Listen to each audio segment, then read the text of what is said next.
Sebagai umat manusia yang dianugerahi hati dan juga akal, sudah sepatutnya kita menjaga perilaku dan tidak memandang rendah orang lain.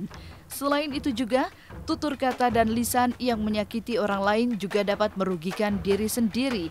Hal itulah yang dialami oleh Hans Hosman yang pada tanggal 30 Desember 2020 lalu melaporkan seorang netizen ke Polres Metro Jakarta Barat lantaran diduga melakukan pencemaran nama baik lewat kata-kata tak pantas yang menyerangnya secara pribadi dan ibunya di sosial media.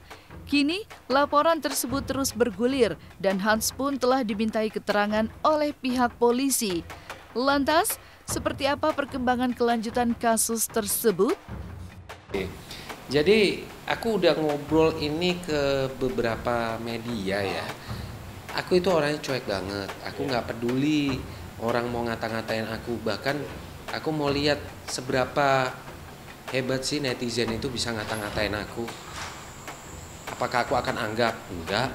Paling aku blok, report, finish, selesai gitu loh. Kenapa orang itu aku laporkan? Karena dia sudah ngotak-ngatik ke orang tuaku, ke ibu yang gak ada sangkut pautnya dengan apa yang aku lakukan selama ini. Benar. Dan tujuanku kenapa aku pengen cari orang itu sebenarnya bukan apa-apa ya. Yang pertama silaturahmi, kenalan dulu. Kamu itu siapa? Kamu ada masalah apa sama saya dan ibu saya? Mungkin saya dan ibu saya juga pernah berbuat kesalahan yang membuat orang itu sakit hati. Waktu pertama kali ketahuan saya pergi ke polisi itu sebenarnya gara-gara ada kasus satu orang dan di situ banyak sekali wartawan nggak sengaja ngeliat saya, akhirnya ketahuan lah saya ngelapor ke polisi. Tapi kalau sampai beneran orang itu bisa ketemu, belak-belakan saya bilang saya akan undang media.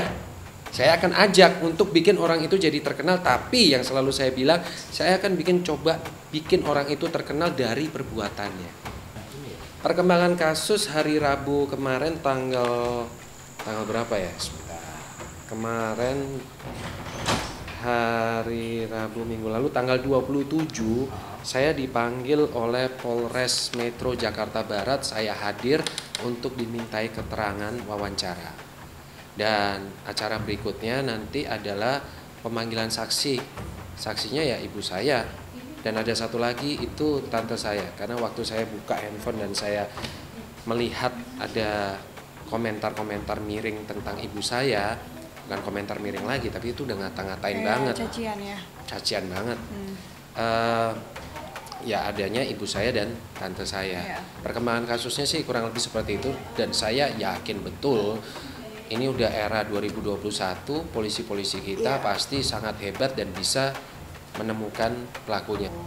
Dan aku nggak langsung laporin gitu loh, aku tunggu ada 1 kali komen, bulan berikutnya 1 kali lagi. Oh jadi nggak sekali ya? 2 minggu kemudian dia komentarin, orang yang sama.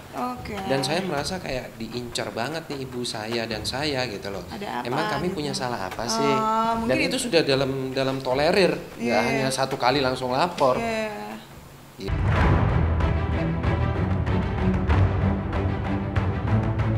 Keputusan Hans melaporkan netizen yang menghina ibunya di sosial media merupakan imbas dari peran antagonis sebagai suami jahat dalam sinetron Suara Hati Istri.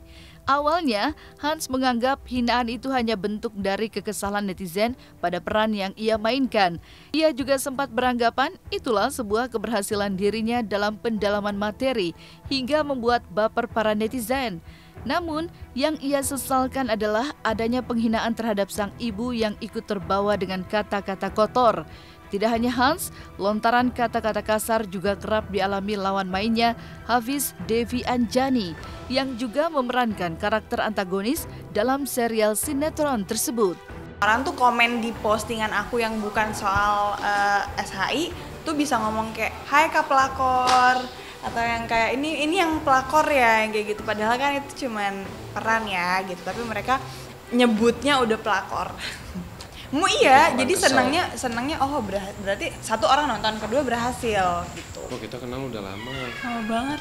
Jadi gini, judul pertama kali aku di MK itu aku dikenalin sama kamu, kalau kamu masih ingat, sama BNN. Yang kamu bawa hoverboard kamu itu loh. Hoverboard. Oh. Di studio. Iya.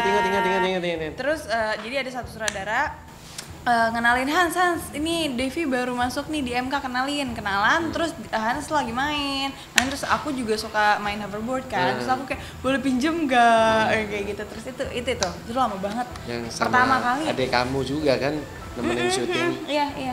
Adik kamu juga ikut nyobain Iya. Segwayku itu. Iya. Boy, gitu kan. Tapi Hans aslinya terkenal loh. Iya itu aslinya. Aslinya Playboy. Nanti dipikir aku nggak acting dong selama ini aku mainin karakter asliku sebenarnya. Biasa dengan cewek-cewek gitu kan. Enggak.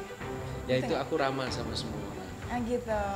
Mungkin kamu perlu membuktikan Hans yang sebenarnya gimana gitu. Enggak mau. Udah cukup. Review orang banyak. Di mataku Devi itu sosok orang yang aku lihat perkembangannya menjadi dewasa. Iya ya. Karena aku melihat 5-6 tahun yang lalu dia punya sifat dan kepribadiannya ya jujur ya mungkin masih agak childish dan kanak-kanak, tapi seiring berjalannya waktu tanpa terasa sekarang obrolan sama dia itu lebih ke hal-hal yang serius, hal-hal yang lebih berbobot, nggak hanya ketawa ketiwi aja.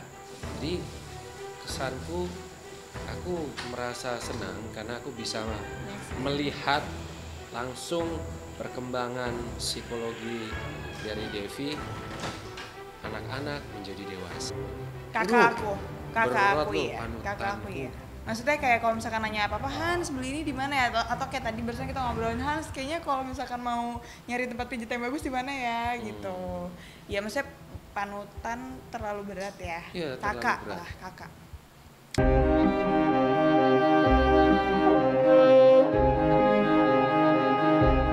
Memang tak bisa dipungkiri kalau hati terasa sakit lantaran hasil kerja keras justru dibalas dengan kata-kata kasar.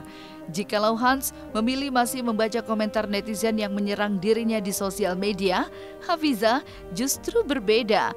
Gadis cantik itu justru memilih tak menanggapi komentar netizen sejak ia bermain dalam sinetron Suara Hati Istri. Lantas seperti apa pesan Hans dan Hafiza untuk para netizen? Kamu pasti nggak suka lah gitu. Siapa yang suka? Gini, aku juga nggak akan peduli dan nggak akan marah ketika itu hanya menyangkut aku. Selagi kata-katanya masih belum terlalu kelewatan.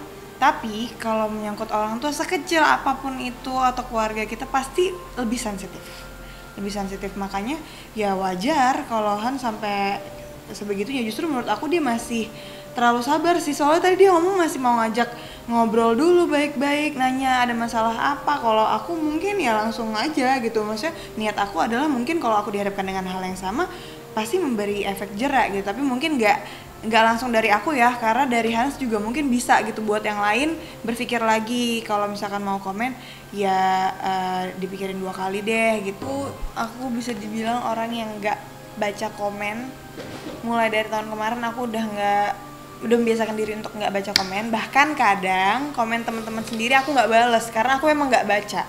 Jadi aku nggak terlalu, mungkin kalau aku baca satu-satu ada aja ya, tapi nggak.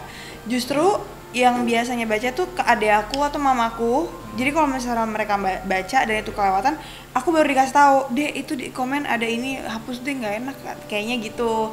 Kalau akunya sendiri aku udah nggak pernah mau baca komen. Iya, karena aku orangnya mikir banget sebenarnya aku tuh orangnya mikirin banget. Apalagi kalau misalkan nggak apa-apa kalau komennya ini ya, memberikan saran, atau misalkan mereka habis nonton, mereka habis nonton tapi kayak kakek tadi kakak kurang ini deh, kurang itu jatuhnya saran, aku hargain banget. Tapi kalau cuman hate speech yang aku nggak lakukan, yang bahkan ini orang gue nggak kenal tapi lu sok tahu hidup gue, itu yang malas. Dan aku jadi mikirin, emang gue gitu ya orangnya, padahal orangnya nggak kenal, tapi aku tetap mikirin emang aku gitu ya. Jadi aku mikirin apa kata orang yang bahkan orang itu nggak kenal aku, jadi nggak make sense untuk aku ladenin sebenarnya. Cuman karena aku mikir banget, jadi ya tetap ngefek. Makanya aku mending nggak sama sekali, nggak baca. Ada netizen, pesan saya itu gunakanlah media sosial dengan baik dan benar. Kalau kita bisa menggunakan media sosial dengan tepat, kita bisa mencari keuntungan dari situ. Contohnya berjualan. Kita memberikan manfaat kepada orang lain dan diri kita juga bisa mendapatkan keuntungan. Tapi hati-hati, zaman sekarang itu apapun bisa terlancak. Dan jadilah orang yang bertanggung jawab. Jangan berpikir kita melontarkan kalimat-kalimat, kita nggak bisa tertangkap. Rekam jejak digital itu selalu ada dan tidak bisa dihapuskan. Benar. Nah, pesan saya adalah gunakanlah media sosial dengan bijak. Kalau misalkan ada orang yang ngata-ngatain kita, itu adalah cerminan dari mereka sebenarnya, bukan dari kita. Gitu. Itu sih menurut aku. Jadi apapun yang kalian katakan di sosial media itu adalah cerminan dari kalian, jadi hati-hati.